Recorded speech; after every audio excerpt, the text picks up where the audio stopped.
If you're going to drive like a maniac, there's no way this is going to work. I know. I'm not going to drive like a maniac. Oh, yeah? I don't believe you. Okay, Frank, welcome to the Tesla. All right. It's great to be here. Thanks for having me. Yeah. Welcome back. Frank and Phil's Tesla adventures. Man, this is not our first We do this rodeo. every year. That Tesla T Sport, whatever that thing was that you rented last time. Yeah, it was a S, Dude. Model S, I think. Model S, yeah, that Model T, Model S, something like that. I wanted to bring this up before, but I didn't have a chance to talk to you about it. Sure. But I went to see Manny's band play Oh, yes. in Portland. Dude. So fun. Oh, God. I mean, how good are they? It was great. They were great. Yeah, and Manny's so good. He's Really so good. Sings so well, and his guitar playing. He's a really talented dude. Really talented dude. I've been to every show in Melbourne since I've met Manny. I've been to, so I've seen them I think 5 or 6 times now, and I just enjoy watching them because everyone peaks just like an athlete, right? Yeah. They all peak in their music too, and it's just interesting to see when they get together and perform. When they're at their peak, the band's so tired. For those who don't know, Frank and Manny run the 10 podcast together. Yeah. You should check it out. Yeah, the TEN 10 podcast on all your favorite platforms. You go check them out. We've got 241 episodes. We're trying to actually do one while I'm over here, but we don't know how the timing is going to go. But anyway, that would be nice just to update everybody, especially with the ongoings of the last 24 hours. Last night, Frank and I were promoted. We were given, you call it a Dawn? Is it a Dawn? Yeah, a degree. We were given a degree Dawn, yes. on our black belts. Yes. Which, for the first 3 degrees, happens every 3 years. Yeah. And then after that, it goes to every 5 years, I think. And it maxes out at 9th degree. At the moment, Coral Belt, I think it would be 9th, isn't it? 9th. Anyways, we're far off. Yeah. But I'm a 2nd degree black belt now, and Frank's a 3rd degree black belt now. Frank is the highest ranked non-American in 10th Planet Jiu-Jitsu. I'm pretty sure. Yeah. In the rest of the world, in the entire world, once you leave America. Yeah, outside North America, sure. Outside of North America, Asia, Africa, South America, Europe, there's no one that is higher ranked than Frank Barca. So, guy's a legend, and I was happy to come down to LA to hang out with him. Yeah, I was so excited when Phill told me he was coming down. It couldn't have been a more perfect surprise. And not just Phill, your whole family. It was beautiful to meet Jack and Andy, and of course to see Alison again and see you guys as a family. It's just such a trip for me. Last time I saw you two, she was on the back of your motorbike in Thailand. Yep. You know, that's where she belongs. And 5 years later, we need to get back there. Yeah. Oh, dude. What a magical place that trip as well was magical, wasn't it? Yes. It was such a special trip. That was a special trip. You know, something really clicked. We had great conversations that led to No-Gi Summit 2020 in Melbourne, Australia. Never been done. It's just beautiful, man. Look at that progress. Who's not proud of that level of progress, you know? It's beautiful. And I know you've been banging out these summits for a long time, you know? This is not your first. We just did our 10-year anniversary of No-Gi Summit. There you go. And that's kind of crazy. And because you've been to a few No-Gi Summits now. Mm-hmm. And yeah, we did the Thailand together, and we did the Australian Summit together. That was so great. And it was so great. Dude, all those photos, do you remember those photos? Yeah, John's photos. They were so sick. All 6 of us sitting there on the ground in the back of the dojo with the blackboard behind us, and Josh Hinger was there, Cartera was there, Dr. Giles was there, you were there, I was there, Jeremiah Vance was there. I mean, wasn't it just fucking nuts? And your dojo is also very photogenic. Absolutely. Your dojo's beautiful. Yeah. And John's great. John's a great photographer. Oh, and that's why we're together, bro. Yeah. You know? Yeah. That's why we're together. Good partnership. So we're in the valley, and we're on our way to visit Jean-Jacques Machado. Yes, great. I can't wait to see Jean-Jacques. I haven't seen Jean-Jacques since 2018, since he taught for me at our dojo. In the middle of the seminar, he came up to me, put his arm around my shoulder. He goes, Frank, you know something? This is the first time I teach no-gi in a seminar in my life. Like, it was the first time. I go, what are you talking about? He said no one's ever hired him to teach a seminar or booked him to teach a seminar And it was no gi. He always they just automatically just rocks up in the gi, right? I specifically wanted him to come and teach no gi, and it was such a blast, man. It was so good. 911, baby, look at that. What is that? 4S. That's a Carrera 4S. That's a 997, same model as mine. The Tesla is driving for us right now, while Frank and I check out supercars in LA. The Tesla has been fucking yelling at me for not paying attention to the road, and I'm pretty sure I rented this car and I got the first warning, and it said I only get 4 more warnings. So I feel bad for the guy that I rented it from, but he's gonna probably find out that I used up one of his lives on this Tesla. Oh, you've only got 4 more warnings. Only got 4 more warnings. 3rd degree black belt means 9 years as a black belt. Correct. Wow. How fast has that gone? That's crazy. And I got to tell you, I'm proud to say that it's all in service. Like, I haven't taken any breaks, and I have not taken my foot off the gas. We've always been constantly, consistently grinding away in a happy grind, not a grinding in a negative way, but in a definitely a joyful grinding. A joyful grind that we love jiu-jitsu so much, and the people that it attracts, and the way we develop our teams and our squads through awesome relationship building, and managing all areas of our personalities and our characters, and strengthening those things, and accepting our weaknesses and trying to steer each other in the directions for us to be better and to reach our potential. That's what we've never stopped doing. We've never stopped doing that, and I'm so grateful for those 18 men and women that stuck it out during that pandemic. It was a rough time, but we're coming back stronger than ever, in my opinion. I have to agree. Eddie said something interesting on the mat yesterday to me, sitting on the wall watching the sparring. He says the mat is the strongest it's ever been.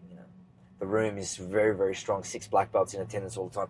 Like Monday, right through the week, there's always black belts on. I was just hanging out with black belts. It's just, and then of course when you and Gus showed up, and of course Kevin Burbrick showed up too, and Solicit 10 showed up as well. Ziggy showed up as well. Gus from Riverside. It was just, and I hope I'm not leaving anybody out. And of course the boys that are there. Well, yeah, the HQ boys. Luis was there. I saw him on Tuesday, and Franco's showing up, and Danny. Oh, Danny Gutierrez as well. I mean, what a beast. That guy just pulverized me, man. Eddie's always had a strong room. Always, right? And one of the best things I loved always about being an HQ guy and training at Eddie's was you never know who's going to show up. Yeah. Shinya Aoki could walk through the door. Joe Rogan could walk through the door. TJ Dillashaw could walk through the door. Ben Saunders could walk through the door. You know what I mean? Absolutely. You never know who's in town, who's going to show up. You just know you're going to be mixing it up with some of the best guys. The live drills that Eddie puts you through in his classes, I love the live drills. The live drills. Oh, aren't they awesome? Yeah, they are awesome. Chris Crawford as well. Chris Crawford, new black belt, brand new black belt. Awesome. Great to train with. But yeah, I'm sore from this live drilling. Ben Sample, I saw Ben Sample on Tuesday. Chance to train with him, did some live drilling with Ben. Jen Dietrich as well. Those are the noon savages. Yeah, man. Ben Sample and Jen Dietrich, 10th Planet. Eddie was talking about it last night. It feels like there's so few of us left, of people that were there at a certain time in 10th Planet, when 10th Planet wasn't a worldwide powerhouse, and it was really just a small group of dedicated people that shared a common idea and a common goal and an open-mindedness, and everyone that was there then and is still around, I feel like we cherish those people. Oh man, so much. Last night walking out, remember that moment? We're all walking out. Eddie's chatting with Kevin, just at the exit, and we were leaving. There was about 5 or 6 of us all leaving, all moving out after an awesome night, sweating it out on the mat. It was just so good. It was just so good. That moment, I just looked back over my shoulder and saw everybody there, like just the way it was. It was just like a moment in my mind. Like I took a snapshot. I was like, wow, this is the good old days right now. The good old days are here and now. Him here. Tour 16. I never thought in a million years I'd be here 16 times to do this.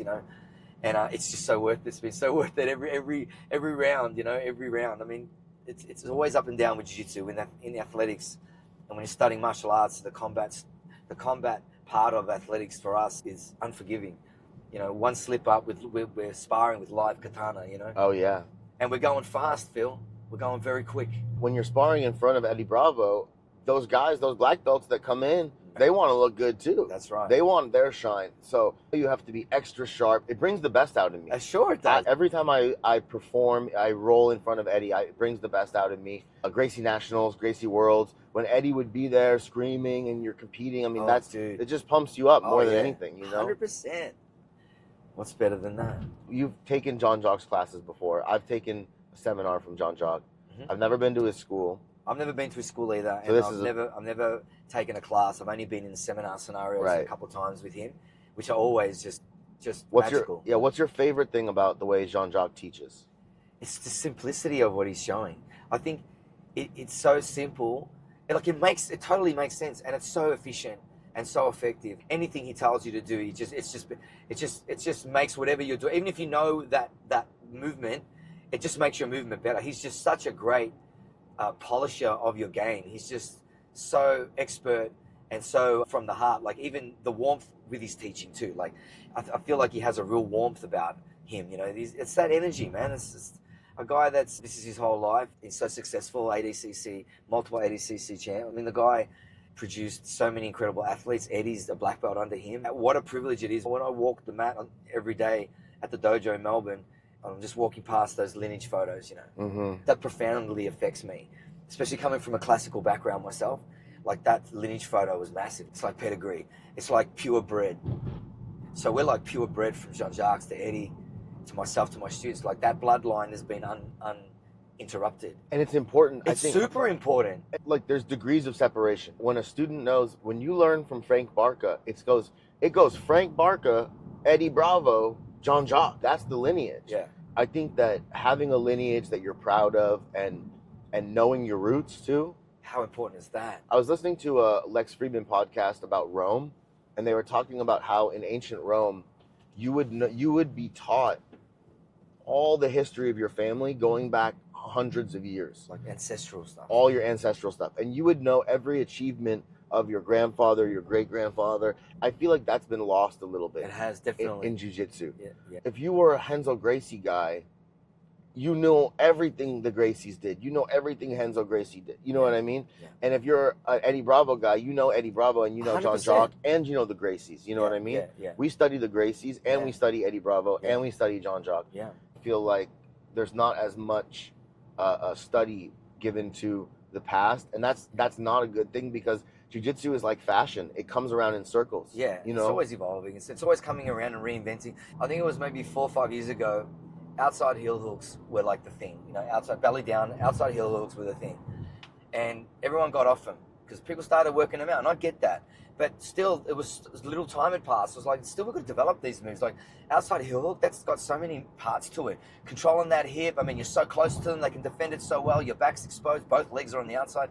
So inside heel hooks became the big thing. And a lot of people got off the outside heel hooks, but I stayed heavy on those outside heel hooks. And then what happens, and then the outside heel hooks came back. So, and I always say this to my students too, is that even technique, all things, you know, always come in and out. That's why you always got to train things consistently. That's why I love the structure side of training. And I know it's not for everybody, but for me, I love it because those things never go out of date. Those things never go out of fashion. Those things never go out of vogue. They're never not effective and efficient. They always are. That's why they've been chosen specifically, and that's why they've raised that frequency to the height of its popularity, because reliability is everything to us, isn't it? I mean, how am I going to deal with you, man? Whatever I'm going to do, it better fucking work. You know what I mean? And if I make a mistake, well, that's on me, and the rest is history. But it's got to be reliable against anybody, and it really is. And to a point, there's always a line in the sand. I understand that. With levels and weights and size, I understand that. But it's still dangerous. Yeah. A knife is a knife. A knife is a knife. A knife is a knife. That's not a knife. Say it. Say it. That's not a knife? No, say it. Say it. Yeah, say it. Say it with a real Australian. No, with a real Australian I accent. am Australian. This is an Australian accent. That's not a knife. Please. Am I doing this? We're gonna edit that shit out. You just ruined my whole. That's gonna be the clip. The clip. Have you looked into the ecological jiu-jitsu? Have you looked into that at all? Explain a little bit more. What do you mean by ecological? It's a kind of a new thing, constraints-based games. It's a lot of stuff that we already do, stuff that we've always... You mean like live drilling scenarios, stuff like that? Games, like game-type stuff? Game-type stuff. Instead of me saying, today we're going to work no hands pass, or today we're going to work a dominator pass. Right. I would say, top guy, you're going to start in half guard with a far side underhook. Yep. Bottom guy, you're going to start in the bottom position of that. Right? Top guy, your goal is to pass the guard and stay chest to chest, however you can. Right. Bottom guy, your goal is to recover guard from half guard. Yep. Right? But I don't tell you any other directions. Absolutely. Live drills. They're just basically live drills, aren't they? Kind of a live drill. But the difference is that it in theory, it replaces the structured drilling. So instead of doing the structured drilling, you play the game for 10 minutes. I understand. Is this like a Kid Dale kind of concept? Kind of, yeah, it's a few people are doing it. Oh, cool. That's cool. So then some guys are going to do no hands pass. Right. Some guys are going to do dominator pass. Right. Some guys are going to do twister pass. Yep. Some guys are going to do under pass. You know what I mean? Some guys will stand up. Some guys will stand up, right? Pummeling the legs, DMs, Marcelo Garcia style. Exactly. And so the difference is that instead of telling people what to do, you are letting them kind of connect the dots, which I think is slower learning, but deeper learning, right?